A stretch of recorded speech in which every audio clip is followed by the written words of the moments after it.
Bon, on a été raisonnable. Oui, totalement. Raisonnabilité totale. 100%. Ouais, ça, tu nous l'as sorti la dernière fois. Oui, c'est vrai, mais c'était il y a 2 jours. Bon. Oui, on a été raisonnable. C'est vrai que c'était quoi ton expression déjà? Ça a été modeste. C'était modeste, oui. Et ton expression, c'était on pleure la bouche pleine, c'est ça? Bah, on va pas pleurer la bouche pleine, on a des vides-greniers toute l'année. Oui, ça c'est la voie de la sagesse, ça. Oui, effectivement. Ouais. Donc, de nouveau... Sagesse forcée. 2 vides-greniers, c'était pas très loin de chez nous. Le Ouais. temps était chaud. Enfin, j'en parlerai quand ce sera ma partie. Ouais. Je ferai un tunnel. Bah, merci. Bon, ben, j'ai commencé par l'exception de la règle, parce que moi, j'achète plus de DVD depuis très, très, très longtemps. Parce que le problème, c'est que je les regarde pas. Ouais, c'est une bonne raison. Et sauf que Le Nom de la Rose, ça, j'ai fait exception quand j'ai eu le petit coffret double CD. Alors, c'est un film que j'ai vu par surprise, parce que c'était au moment au cinéma, quand c'est sorti au cinéma. Ma belle-mère m'a entraîné le voir. Et bon, les goûts de ma belle-mère, hop, qu'est-ce que ça va être, machin. Et puis, en fait, c'était bien. Oh putain, c'était formidable. Sean Connery, Christian Slater, la bibliothèque labyrinthe. Petite insurgité. Bah, entre autres. Excellent. C'était excellent. Donc, bon, bah voilà, une espèce de coffret. Donc, avec les 2 CD.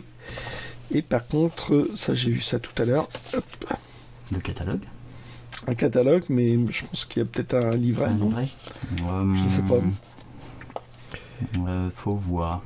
Parfois, il n'y a pas, mais là, ça suggérerait qu'il y ait un livret, oui. Donc là, quand même, bon, bah, le film, et puis les bonus, les premiers temps du DVD, moi, les bonus, mais je me bouffais ça. J'adorais les making-of. Ah, puis c'est... dans certains, ils sont très, très généreux. Hein. Ouais, donc voilà. Hop. Ah, ça marche pas. Ouais, je suis handicapé. Ouais. Hop, voilà. Ah, t'as oublié de tourner les trucs du DVD avec le doigt. Non, tu l'as pas fait. Peut-être qu'il y a du poison sur le DVD. Ah là là là là. Bon, on va arrêter, c'est un tunnel là que tu me fais. Là. Ah bah oui, bon. Alors ça, on me fait des propositions que je ne peux refuser. J'ai demandé le prix 1 euro. Enfin, 1 ou 2 euros. Bah, quand on achète, on prend toujours le prix minimum. Plus bas, ouais. Donc c'était 1 euro. Archive Tintin, je pense que c'est exactement. C'était vendu en kiosque, ça. C'était vendu comment, tu sais? Non, je ne sais pas. C'est au début je me suis dit tiens c'est peut-être comme de l'Atlas, mais non, c'est édition Moulinsart, donc ouais, c'est peut-être à la manière de l'Atlas, quoi. Ouais, c'est possible. C'est ce que j'ai l'impression. Donc, ouais. Mais bon, j'en avais pas un seul de cette série-là. On peut avoir 15 000 fois le Lotus Bleu. Ouais. Mais bon, bah celle-là c'est pas mal parce qu'il y a le contexte politique, le contexte historique, ouais. Et puis les références auxquelles il aurait pu s'inspirer.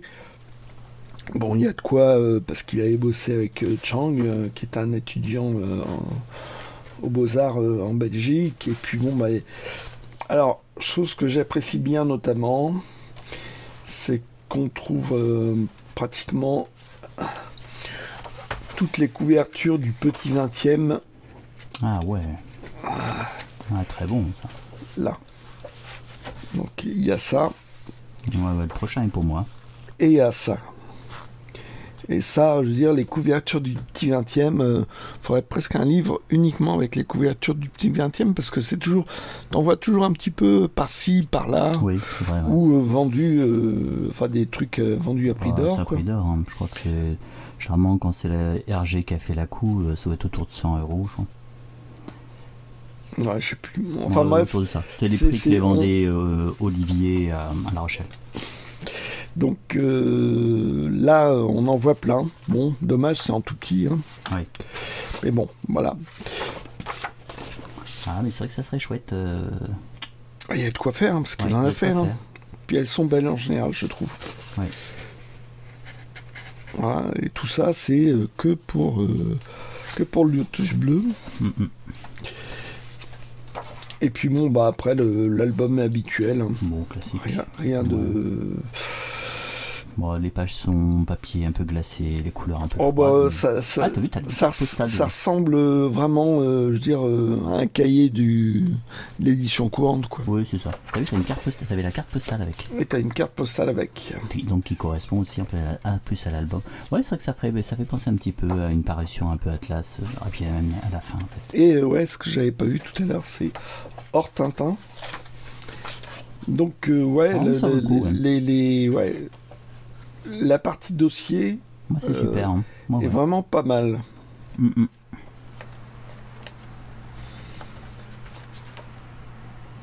Ouais. Très Ce chouette. qui, c'est bien plus copieux que les séries Atlas. Oui, oui, oui, c'est vrai. Bon, ce qui fait vraiment la différence. Mais ouais, d'ailleurs, on les voit de temps en temps. Les archives Tintin. Ouais, les c'est pas archives donné, Tintin, ouais. Ouais, mais ça donne envie de le récupérer quand même.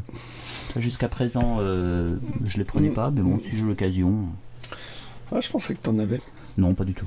Alors, une série auquel je me suis mis assez tard. Mhm.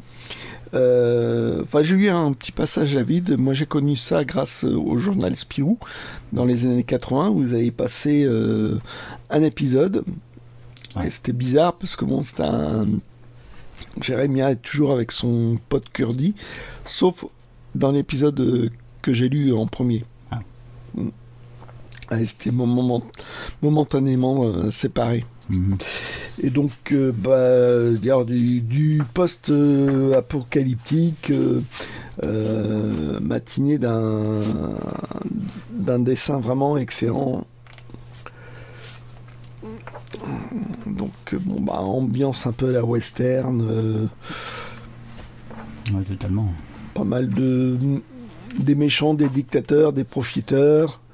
Et puis Jérémia qui est plutôt naïf et idéaliste, qui s'est accoquiné avec Kurdi qui est une franche crapule, Ouais, totalement.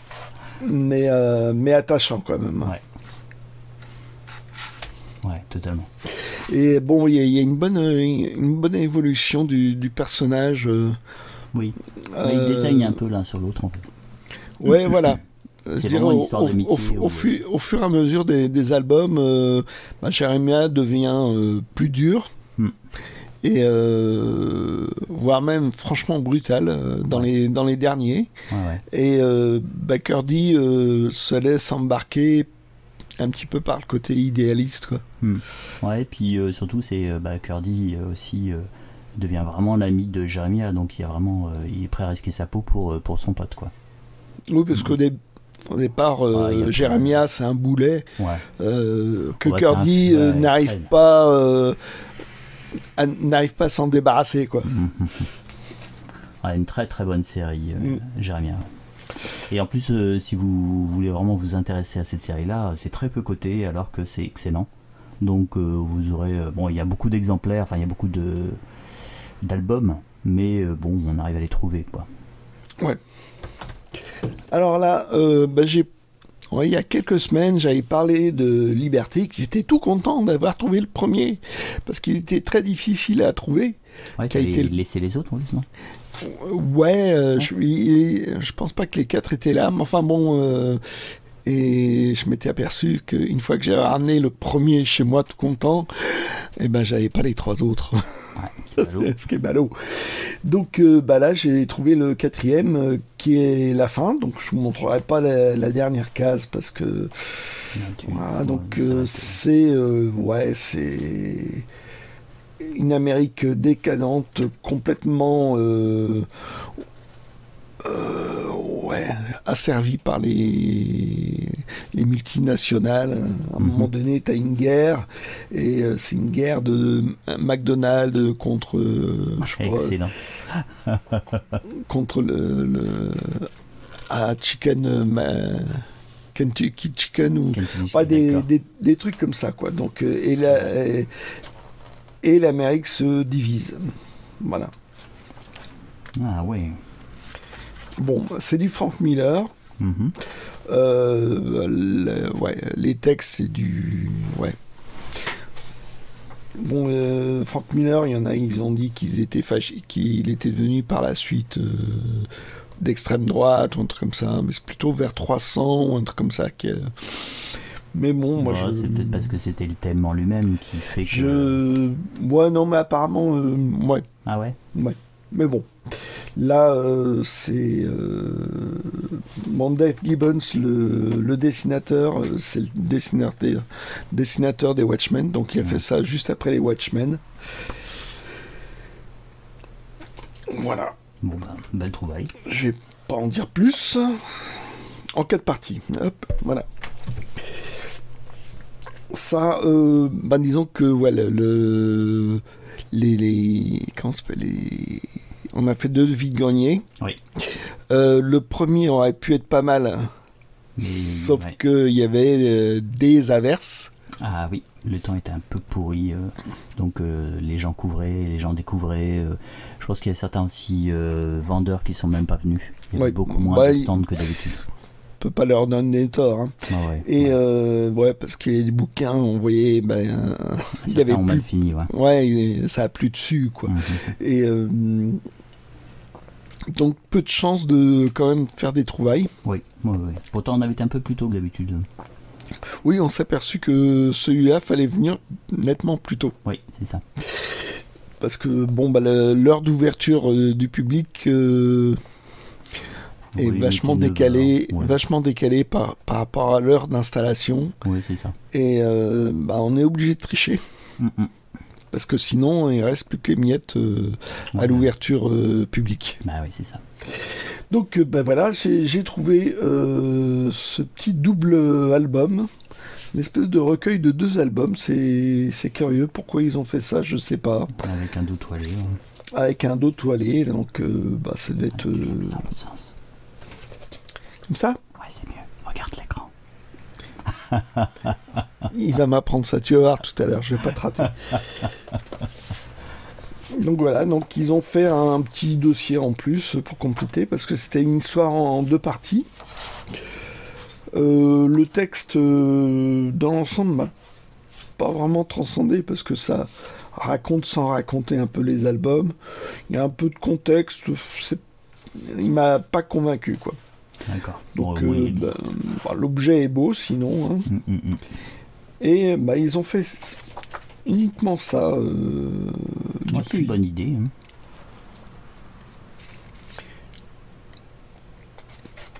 Donc, ça fait... Puis bon, il y en a un celui-là, je l'avais pas. Ah, ok. Donc, tout va bien. Donc, ça fait un objet. Donc, c'est... Voilà, joli. Et je pense que... Ouais, je me demande si ça n'a pas été sorti au moment de Noël, ça. Ah, oui. Oui. Ce serait pas idiot. Alors, le deuxième vide-grenier... On est venu surtout pour les gâteaux. Oui, c'est ça. T'en diras plus tout à l'heure. Oui. Donc, de vide-grenier, celui-là il a été bien, ce vide-grenier, mais il est devenu très modeste. Oui, totalement. Il a mal évolué, quoi. Il y a de moins en moins de stands. En plus, là, dans ce quartier historique, il y avait une maison apparemment qui avait brûlé, donc c'était bloqué. Puis beaucoup moins de stands. Ouais. Donc, pour moi, ça sera juste 2 trouvailles. Donc, ce roman de la momie datant de 1935, j'ai fini par trouver une date quelque part. Bon, bref. Là, oui, juste en bas de la Édition et libraire Henri Bézia. 1935. Voilà. Donc, content. Mais alors, Le papier est très très fragile, très friable. Je l'ai un petit peu manipulé tout à l'heure, et voire même commencé à recoller, parce qu'il était en train de se disloquer, juste même en faisant attention, quoi.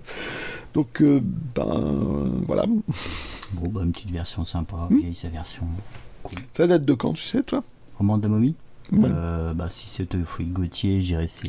Théophile Gautier, je dirais que c'est fin 19e. J'en avais aucune idée.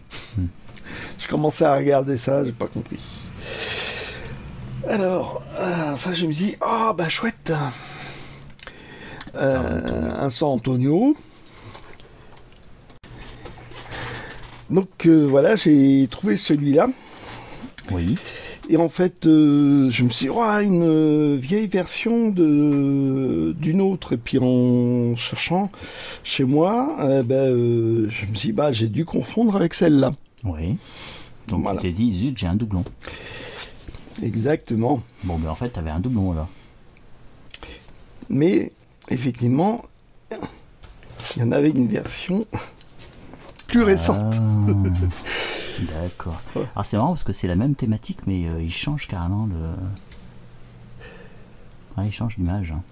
Voilà, mais moi, à un moment donné, je me dis, j'ai dû confondre avec celle-là. Ouais, logique. Mais, bon, voilà, a priori, c'est le même exemplaire. Elle m'a pas tout à fait. Ah.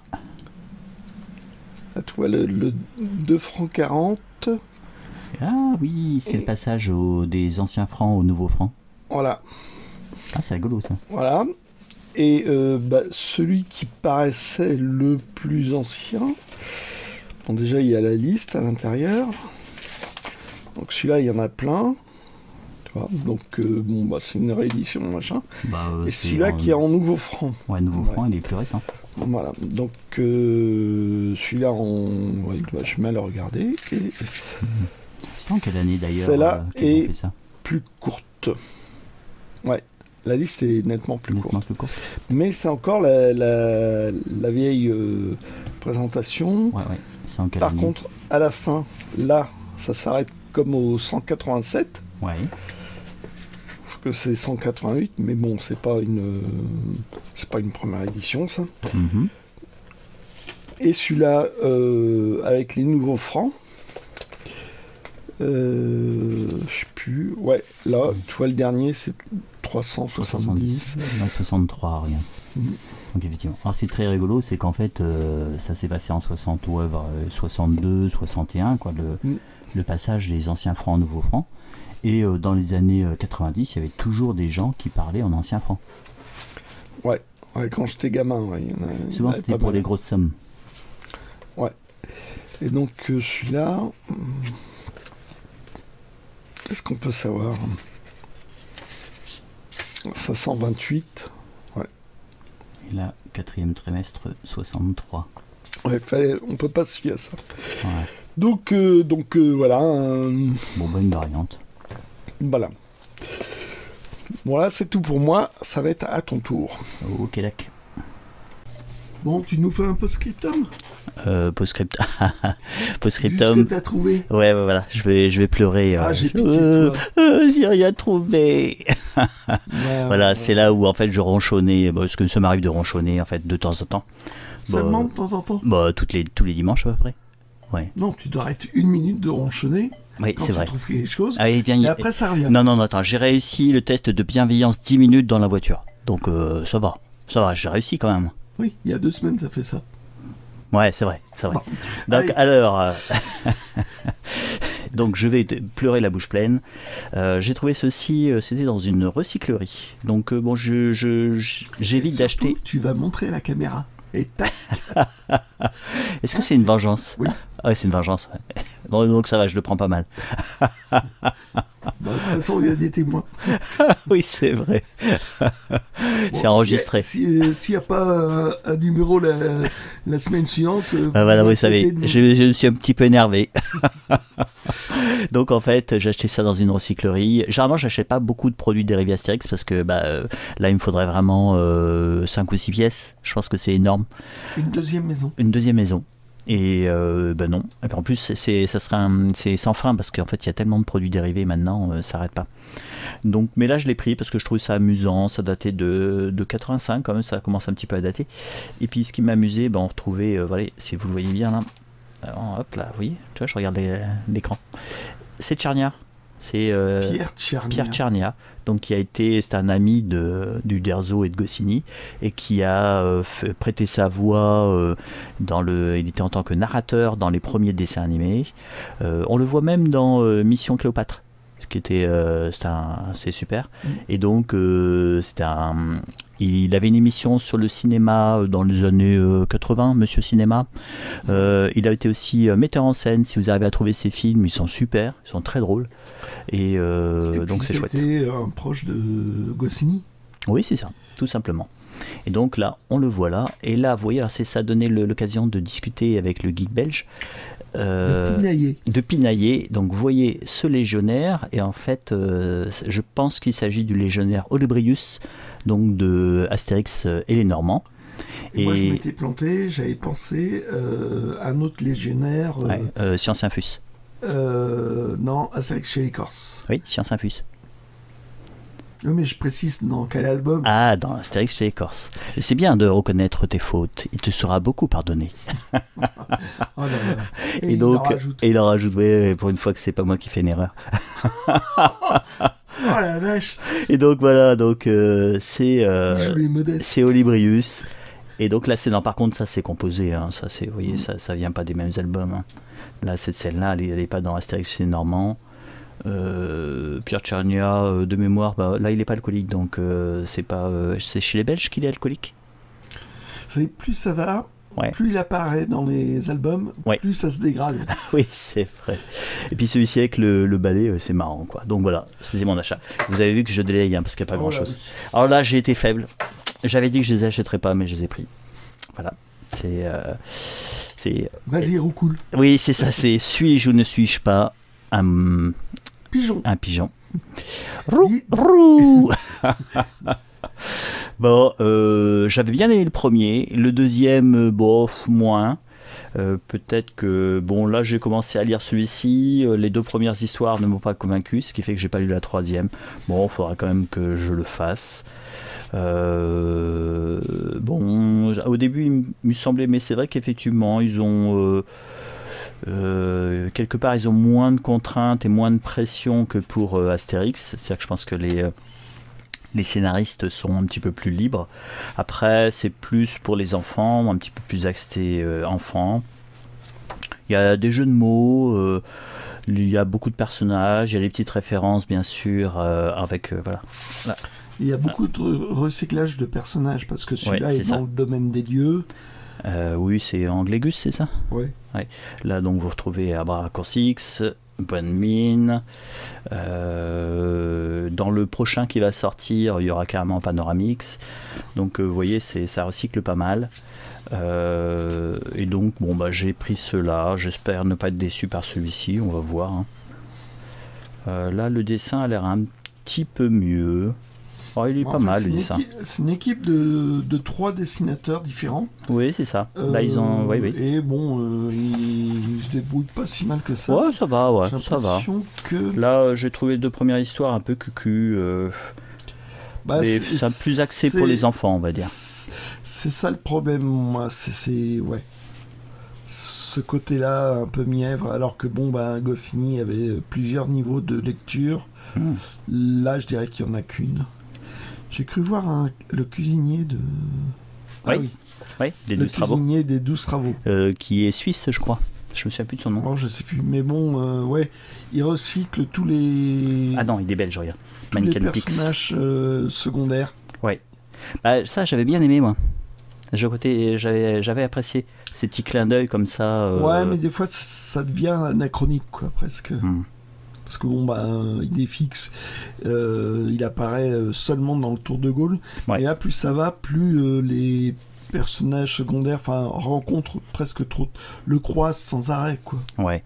Après, le fait de mettre un raccourci, c'est pas idiot, puisqu'en fait, à chaque fois, c'est qu'ils vont voir, voir son beau-frère. Le beau-frère, ouais. Ouais.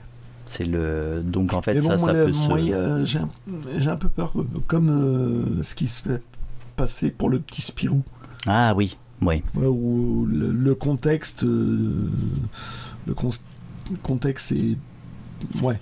Ne tient plus compte de la chose. Ça fait presque un univers parallèle, quoi. Oui. Alors, est-ce que je dois vous les conseiller? Bon, vous achetez si vous voulez. Le 1, moi, j'avais bien aimé. Là, le 4, je sais pas. Peut-être. J'en dirai plus peut-être quand je l'aurai lu. Ah oui, d'ailleurs, à propos, j'en suis au challenge Bisounours. J'en suis à 94. Et t'en es fier? Fier, non. Oh oui, quand même. Donc 94. Est-ce que je rappelle ce que c'est? Non. Regardez les épisodes précédents. Donc premier vide-grenier, donc c'était compliqué. Hein, je crois qu'on n'était même pas parti déjà. Je t'envoyais un SMS en disant là il pleut là. Donc. Moi j'ai dit ah bon? Bah ouais. Oh, oui, c'est vrai. Chez moi il pleuvait pas. Ouais. Donc c'était vraiment du localisé, hein, la pluie. Ouais, bon au final. Un point pourri, hein. Ouais, mais chez nous il fait pas chaud. Pas de canicule cette année. Donc en fait, premier vide-grenier, il fallait vraiment passer un petit peu entre les samouillassés, c'était sur le fil. Et j'ai trouvé ceci, alors j'ai pris, c'était vraiment par curiosité, je connaissais pas du tout. Donc c'est du DC, ça c'est du Marvel, ça Aredi DC Graphic Novel. Les Seigneurs. Et donc c'est à un moment donné où les comment ça s'appelle, Marvel et comme DC voulaient faire des comics plus libres pour les auteurs et du coup les auteurs s'investissaient plus dedans, aller un peu plus loin.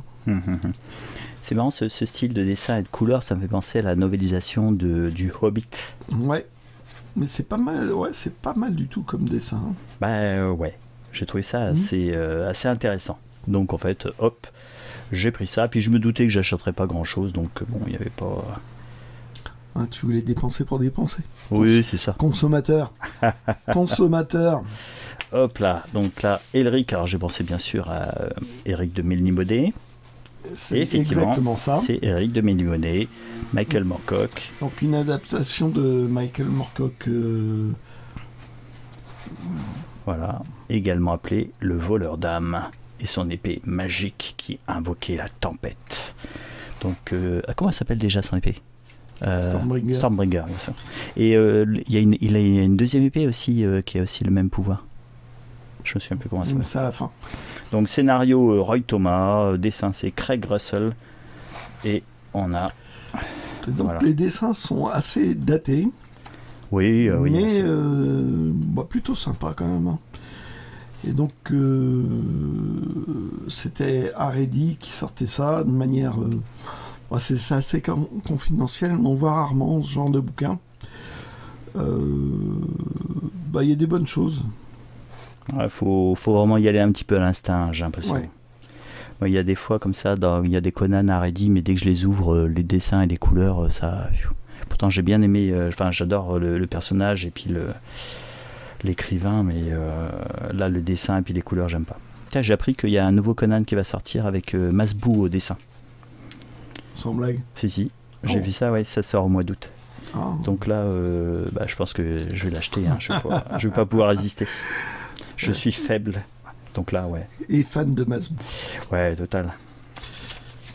Hop là, si vous connaissez pas la série de Cap et de Croc, je vous encourage.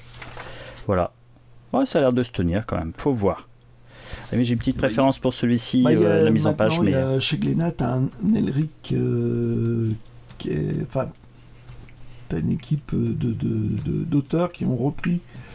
Le personnage. Ouais. Ah ouais. Il faudra que je jette un coup d'œil. Pas mal du tout. Il faudra que je jette un coup d'œil. À la limite, on fera peut-être une chronique quand j'aurai le Masbou. Là, c'était fin du premier vide-grenier. Donc, on est passé au deuxième. Alors, pour passer au deuxième, on traversait une zone, comment dire, Triangle des Bermudes. Ouais, c'est une sorte de triangle de Bermudes en Bretagne. Il ne doit pas y avoir de réseau. Ouais, c'est ça. Je te fais un tunnel. Ouais. Non, Il ne doit pas y avoir de réseau. Ouais, c'est ça, comme ça. C'est pour montrer. Sauf que c'est hors champ caméra. C'est une zone, on a l'impression que ça n'a pas bougé depuis les années 50. Il y avait même, j'ai vu même une vieille panhard qui était dans une vitrine. Et là, je me suis dit, on est en train de remonter le temps. Ah oui, c'était incroyable. C'est un sentiment, même les gens qui passaient, ils avaient l'air de nous regarder avec des yeux hallucinés. Je me dis, il faut surtout pas tomber, il faut pas que la voiture s'arrête. Sinon, on peut pas redémarrer. Ne tombez pas en panne, surtout. Voilà, c'était ça. Donc, on a quand même réussi à trouver le deuxième. Alors, le deuxième, je vous explique, c'est un petit vide-grenier. La ville est super sympa, hein, c'est chouette. Et c'est organisé par des Anglais, parce qu'ils sont toujours dans les villes qui sont assez sympas. Ils aiment bien les vieilles paires. Et donc, c'est des. Comment ils appellent ça, les pet cars ou c'est un vide-grenier pour. Pet care, c'est ça. Care. Comme le care. Comme le care. C'est normal. Pas les pyramides.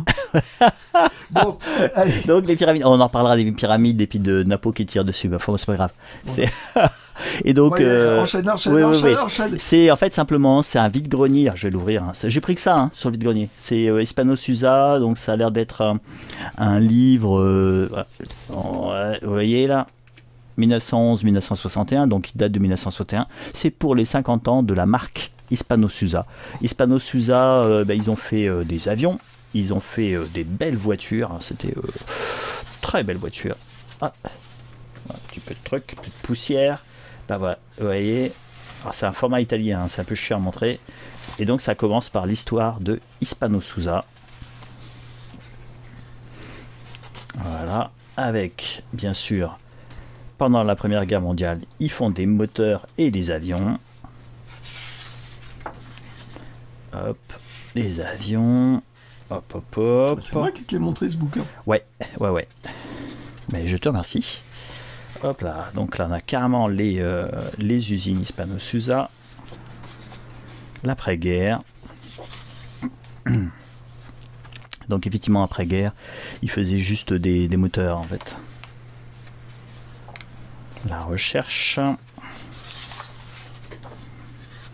Ouais, c'est un bouquin de interne, quoi. Ah oui, je pense, ouais. Ça devait être un petit peu de promotion pour montrer ce qu'ils étaient capables de faire.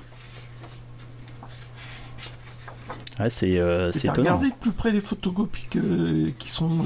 Non. Alors, si ça se trouve, je pense que des fois, il y avait des choses comme ça, c'était offert aux personnes qui partaient en retraite ou qui avaient un certain nombre d'années, aux gars de la boîte, quoi.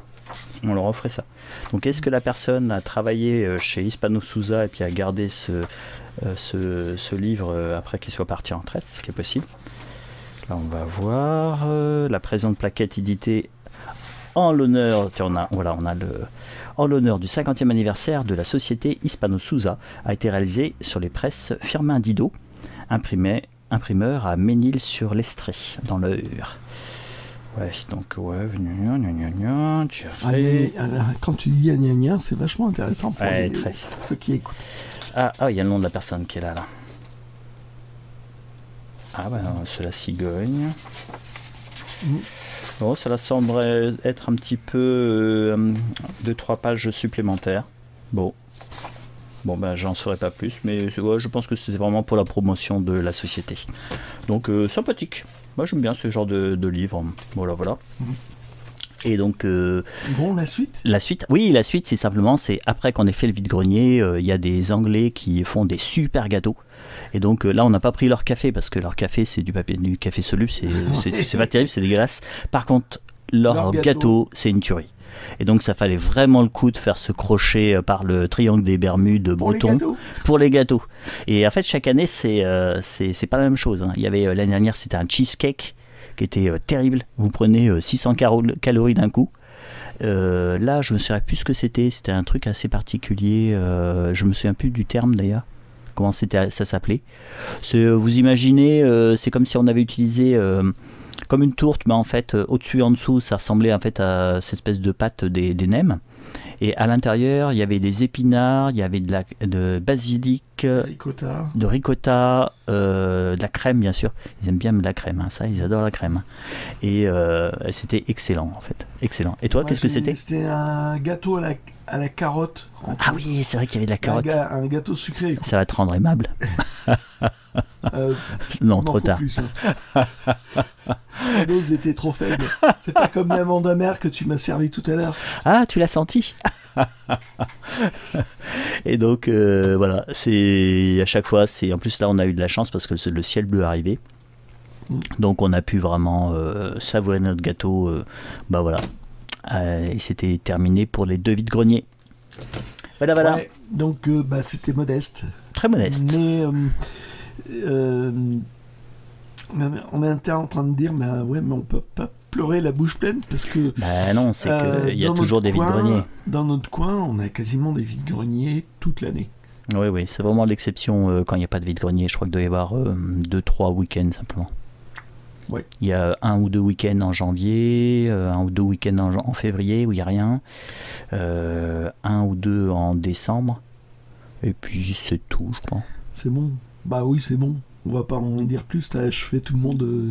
Ils sont tous jaloux maintenant. Ouais, c'est vrai. C'est dur, hein. Bon, on vous laisse. Quel rire cruel. Allez, on arrête. Ciao. Allez, bonne semaine. Ciao.